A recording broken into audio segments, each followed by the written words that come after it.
Kaçmanya. Welcome to my studio. Today I'm going to show you how to thread the sewing machine. I'm going to thread my Singer home sewing machine for you. Doesn't matter what kind of machine you have.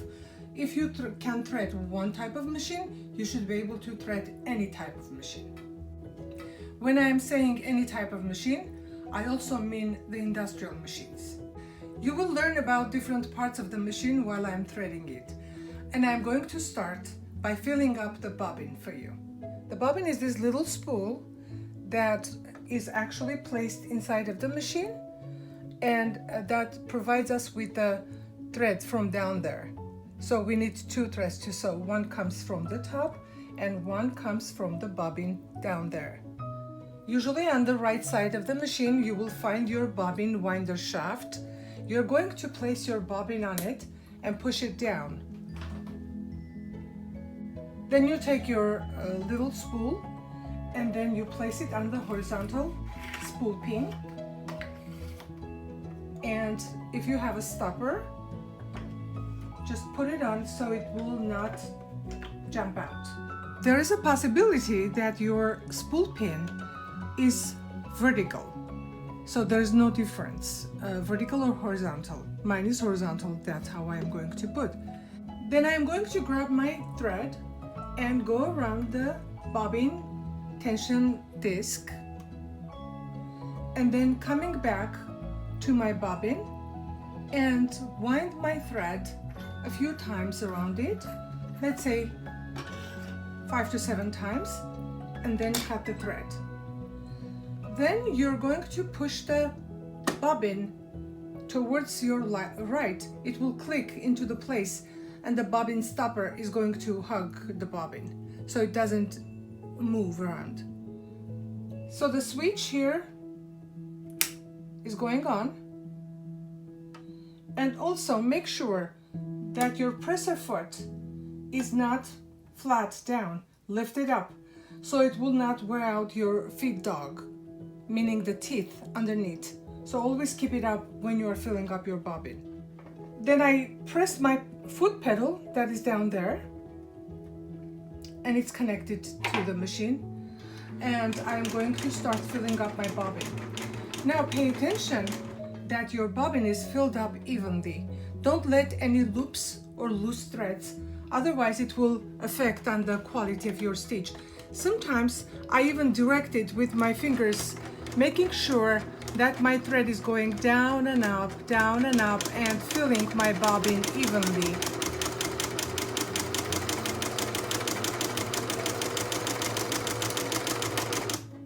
You see, that's not good. So if that will happen to you, then what you need to do is you're going to take the thread out and make sure that it's doing properly.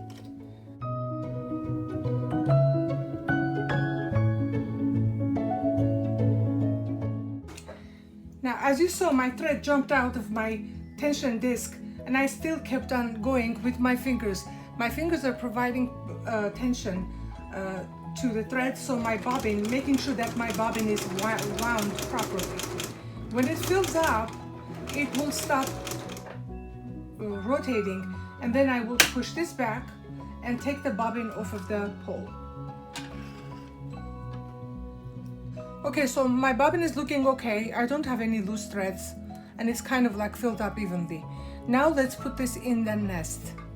The nests are built in different ways on different machines, but if you look at in the book of your machine, you can see where that nest is. Sometimes the nest is built in and my bobbin gets into the nest like this, or it will be put in the bobbin case and placed into the nest. So look in the book and see what kind of structure you have in there. Usually books have very clear diagrams of those structures, so you know exactly what to do with them.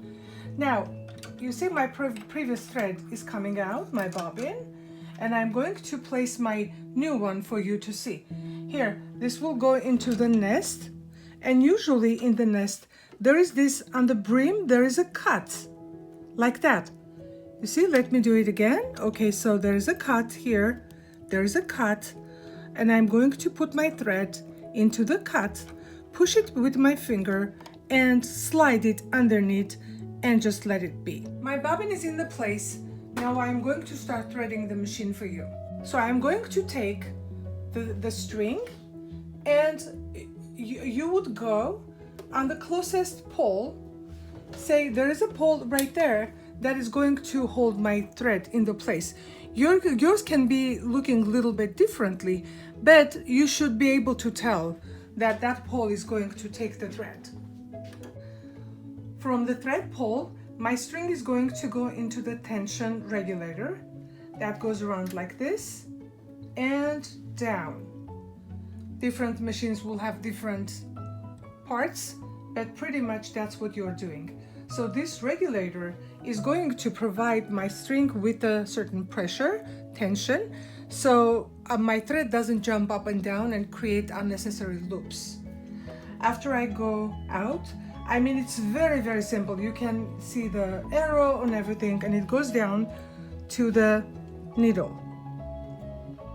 In order for me to explain how to thread the machine so you don't forget, I need to explain the machine needle for you.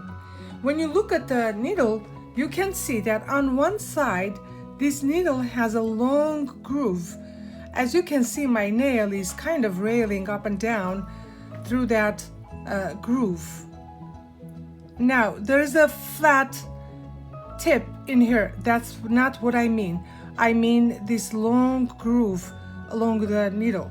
That groove usually is placed towards you. When you put the needle in the machine, you will be placing that groove facing to you. You see here, my needle has a groove that is facing to me. You see my nail is in that groove and it goes up and down.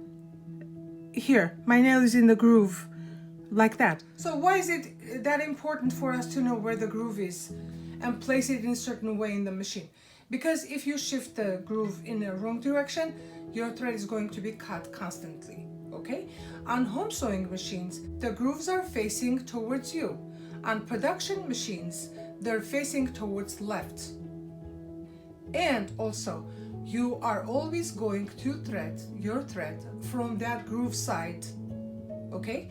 So you don't even have to remember by heart how to thread the needle. The needle is threaded from the groove side. In order for you to thread it smoothly, usually you get a fresh cut because sometimes the thread makes a brush-like fuzz, which prevents it from going through the needle eye easily. And then I am going to thread from me out. You see, I'm threading from me out like this. So it's threaded. Once I have my bobbin in the place and my needle is threaded, machine is threaded, now I need to pull that bobbin thread up on the surface. In order for me to do that, I'm going to hold the needle thread like that in my hand, and with my hand wheel, I'm going to rotate it towards me a full circle. When I'm doing that, the needle goes under, grabs the bobbin thread and pulls out. So then my bobbin thread goes up, and then all I have to do, put both of the threads through the opening of my presser foot and push them back. Why push them back? Because then it doesn't get entangled with the fabric when I start stitching, and it doesn't cut my thread. So make a habit of pushing both threads backwards and close your tray. In case you have a hard time to thread your own machine because it's a little bit different than mine, refer to your home sewing machine manual. Usually there are very clear diagrams in there and you easily can follow and complete the process. Now, some other features of the machine are going to be described while I'm trying to stitch on my machine. Now, a couple of things are very important to make into habits so you don't have cut threads or interrupted stitches. Usually it will be a good idea to start with the needle going inside, and then you clip it down. The presser foot goes down and hugs the fabric.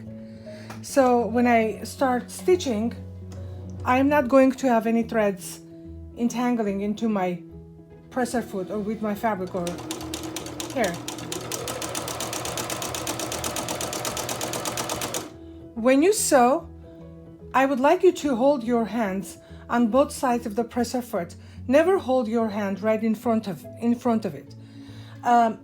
And don't pressure the fabric to go faster, or don't cling to it. Just go with the flow.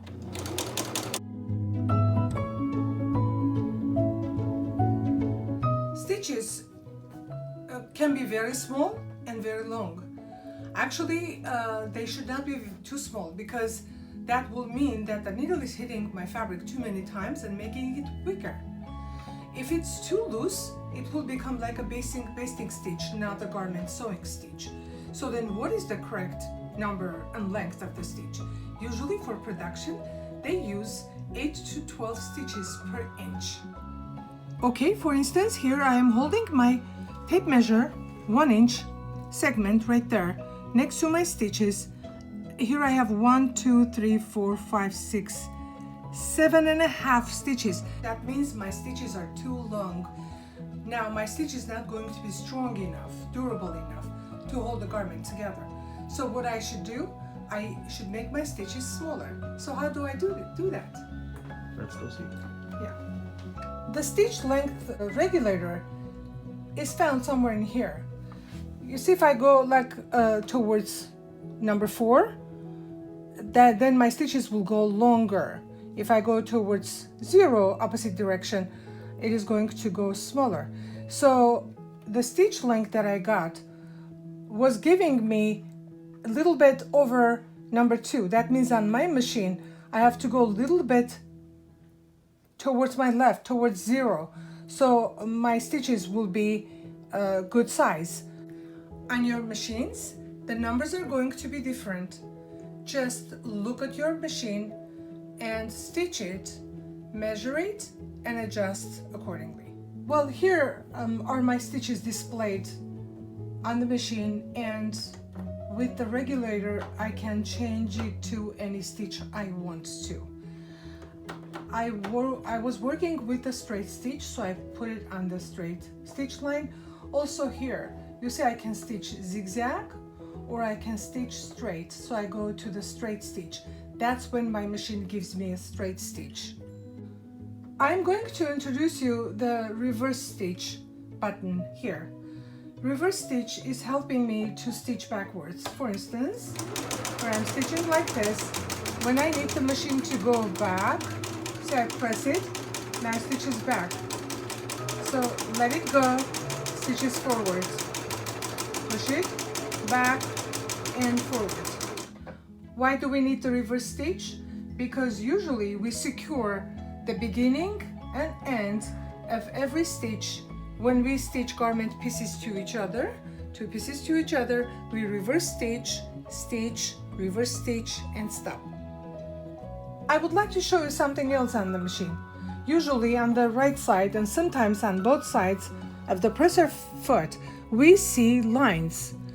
Now, those lines are helping us to measure the amount of the seam allowance, meaning the distance from the fabric edge and the needle, which means that when I'm stitching, by holding the edge of the fabric, always touching the line or sliding against it, I am going to get 1/4 inch seam allowance here.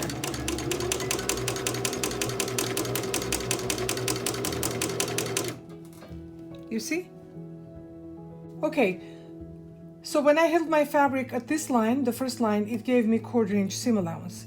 If I would hold it to the second line, it will be 3/8 of an inch seam allowance. If I would hold to the next one, that will be 1/2 inch, 5/8 of an inch, and so on. Your machine is different. Look at your machine and follow the lines accordingly. For some more exercises and sewing samples, you can refer to my YouTube page, where you can find a lot of them. This was a video for beginners, how to thread the machines, when you don't know anything about any sewing machines or you have never sewn. Just follow the steps and do it. I'm Sofi. See you next time. Please like and share if you like my video.